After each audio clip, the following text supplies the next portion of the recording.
这是有史以来规模最大的越狱事件。50名囚犯在戒备森严的州立监狱耗时666天，挖通一条长达88米的地下隧道，成功越狱。这就是根据真实事件改编的越狱电影《越狱协议》。男主长毛在入狱的第3天，就根据地形制定了越狱计划。他经过脚步丈量，测量出牢房到围墙外的距离足足有77米。对于他们这些囚犯来说，只要有足够的时间，多长的地道他们都能挖得通。可问题在于，挖这么长的地道，至少要挖出100吨的泥土。如果这些泥土不能妥当处理，越狱计划早晚会被狱警察觉。3人回到牢房商议藏匿泥土的地点。经过观察，长毛想到了办法。他找来螺丝刀，准备凿开屋顶。原来长毛是想把挖出的泥土藏在房间的屋顶夹层。同时，老黑也选中了桌子后面的墙壁，因为这里并不怎么显眼，可以作为地道入口。很快，长毛就在屋顶凿开了1人大小的洞。当他爬上夹层，眼前的一幕给他惊呆了。原来所有牢房的夹层是相通的。这下好了，别说存放100吨泥土，就算500吨也能放得下。可就在这时，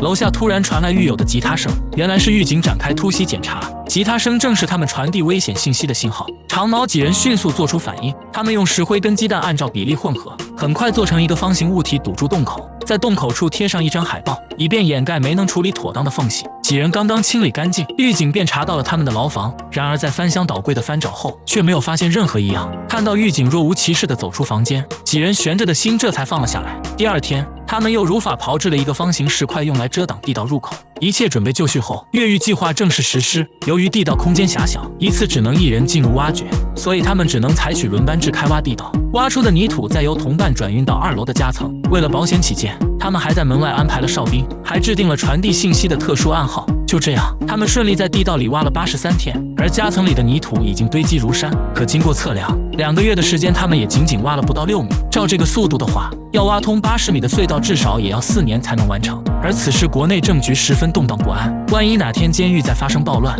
那逃出去的时间更是遥遥无期。于是他们决定再找10几个信着过的狱友加入越狱计划。随着越狱人数的增加，他们的计划也随着调整，每天只挖100公斤，分成4班，一班2小时。任务完成后必须将身体清理干净，连指甲缝里的泥土都不能放过。而且干完活还不能表现出疲惫感，要和其他囚犯一样做户外运动，这样才不会引起狱警的怀疑。为了把风险降到最低，他们索性将同伴的牢房打通，以便更快地传递消息。不仅如此，就连每个狱警的巡逻和换班时间，他们都安排专人留意观察。随着地道挖得越来越深，再加上地道里的空气不流通，地道里的氧气也越来越稀薄。这天，一个同伴就因为缺氧晕倒在了地道里，好在老黑及时发现，将他拉了出去。为了解决地道里氧气的问题，老黑利用探视的机会，让人将一个超大号的塑料袋带进监狱，然后又找到监狱里的机器修理师做了一个小马达。修理师知道他们要做什么，说事成之后他也要一起逃离这里。老黑也答应了他。很快，一个简易的通风工具就做好了，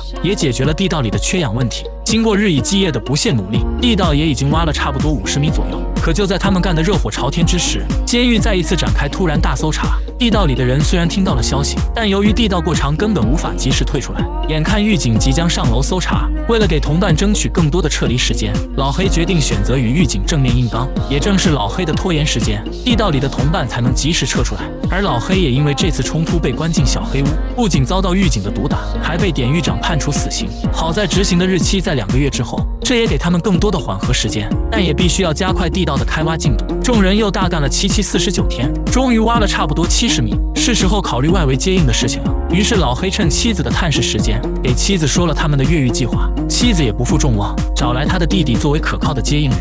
接应的问题解决后，他们只需再挖掘10米就能逃出升天。众人在听到消息之后都欢呼雀跃，个个都卯足了劲继续挖掘。可挖着挖着，地面突然剧烈晃动起来，不知道什么情况的众人赶紧朝外面退去。监狱里的犯人也都慌张地跑出牢房，原来是发生了地震。平息之后，狱警便有序安排回到了牢房。长毛也第一时间下到地道查看情况，好在地道并无大碍，但意外和明天谁也不知道哪个先来。于是长毛提议，这最后的10米必须在1周内完成。经过不懈努力，他们也做到了。历经666天的时间，几十名囚犯终于挖通了长达88米的地道。1990年1月29日夜里，一场震惊世界的越狱行动即将上演。囚犯像往常一样正在观看电视节目，而电视里播放的内容非常吸引人，以至于所有人都紧盯着电视。参加越狱的囚犯则趁2个狱警交接班的空隙，陆续离开观看室，聚集在地道入口。老黑则带头爬进地道，带领大家一点点匍匐前进。而此时拥挤的地道里，已经首尾相连挤满了人，宛如一条蜗居地下的长龙一般。负责接应的人也准时来到地道的出口，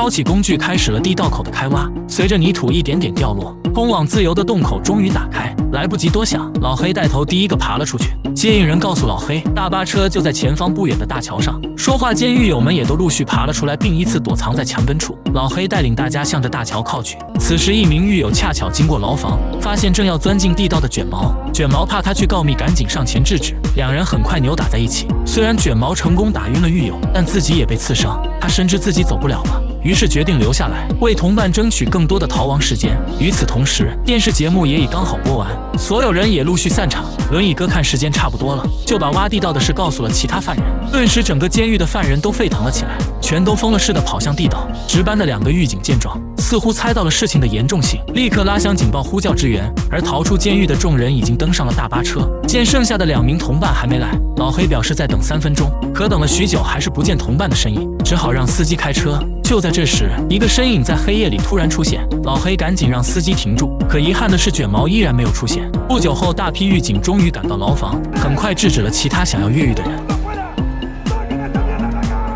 影片根据真实事件改编，这一夜一共有50人成功越狱，是有史以来最大规模的一次越狱事件。而让人意想不到的是，他们并不是什么穷凶极恶的罪犯，而是一群崇尚自由和憎恶民主的反叛者。